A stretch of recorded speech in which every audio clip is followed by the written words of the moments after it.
देश में कोरोना संक्रमण के केस घटने लगे हैं। लगातार 4 सप्ताह तक तेजी के बाद रविवार को समाप्त सप्ताह में देश में कोविड-19 मामलों में लगभग 20% की गिरावट आई है। इसकी सबसे बड़ी वजह है दिल्ली एनसीआर में कोरोना संक्रमण में लगातार गिरावट। भारत में बीते सप्ताह के दौरान कोरोना के करीब 18,500 नए मामले दर्ज हुए। वहीं इसके पिछले सप्ताह यानी कि 2 से 8 मई के बीच करीब 23,000 नए कोविड के मामले दर्ज हुए थे। बता दें कि भारत में पिछले 24 घंटे में कोरोना के 2,202 केस सामने आए हैं। हालांकि शनिवार की तुलना में रविवार को 11.5% कम केस दर्ज किए गए हैं।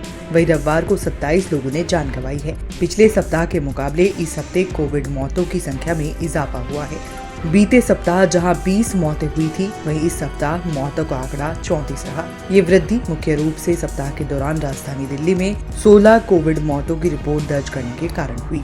ये 21 से 27 फरवरी के बाद से देश की राजधानी में मौतों का सबसे उच्चतम साप्ताहिक आंकड़ा है। वहीं दिल्ली में 9 से 15 मई के दौरान कोरोना वायरस संक्रमण के ताजा मामलों में 37% की गिरावट आई।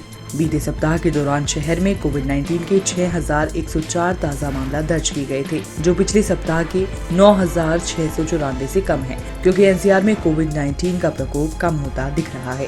वहीं हरियाणा और उत्तर प्रदेश 2 राज्य जहां एनसीआर के अधिकांश शहर स्थित हैं, उसमें भी संक्रमण में गिरावट दर्ज की गई है। हरियाणा में 9 से 15 मई के बीच साप्ताहिक मामले 28% गिरकर 2,593 हो गए, जबकि यूपी में इस दौरान 1,351 नए मामले सामने आए, जो पिछले सप्ताह से 23% कम है। वहीं महाराष्ट्र में साप्ताहिक संख्या 13% बढ़कर 1,562 हो गई। वहीं केरल ने, जिसका रविवार का डेटा सोमवार को उपलब्ध होगा, इस सप्ताह 3,000 के करीब नए केस दर्ज किए, जो बीते सप्ताह 2,516 के मुकाबले ज्यादा है। गुजरात, आंध्र प्रदेश, मध्य प्रदेश और बंगाल में भी मामले बढ़े। हालांकि इन सभी राज्यों में कुल संक्रमितों की संख्या अब भी काफी कम है। कर्नाटक, तमिलनाडु और राजस्थान उन राज्यों में से थे जहां सप्ताह के दौरान कोरोना मामलों में गिरावट का रुझान रहा।